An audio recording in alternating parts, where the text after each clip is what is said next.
No more, not on our watch. Those words today from Georgia's Attorney General as he announces a special team of prosecutors with one mission: to put child sex traffickers across the state behind bars. He wants prosecution that is so tough it scares sex traffickers away from our state. Here's John Chiric.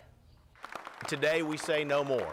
Not on our watch. From the grandeur of the state capitol, a promise to all the underage children across the state enslaved and sold online for sex. Hundreds of children in Georgia sold for sex every month, according to the advocates trying to recover them. The governor and First Lady and the Attorney General, Chris Carr, are saying that they are the children's advocates too. Carr creating a new human trafficking prosecuting unit, assigning a team of prosecutors who will do nothing but go after people in all 159 counties who entrap children and sell them and buy them for sex. To put you out of business and behind bars where you belong. As it is, most counties in Georgia do not have the budgets and expertise to investigate and prosecute and convict all of the child sex traffickers in their communities. But Carr said his new team of sex trafficking prosecutors will. No matter where you are now in the state of Georgia, it isn't going to matter.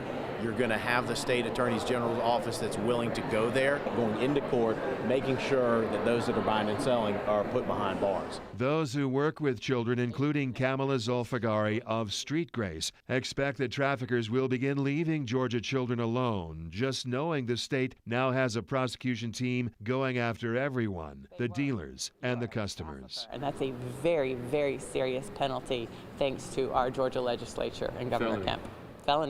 Felony, 25 to 50 years. For one offense. For one offense of purchasing somebody who is a child. The new prosecution team is set to begin work in July.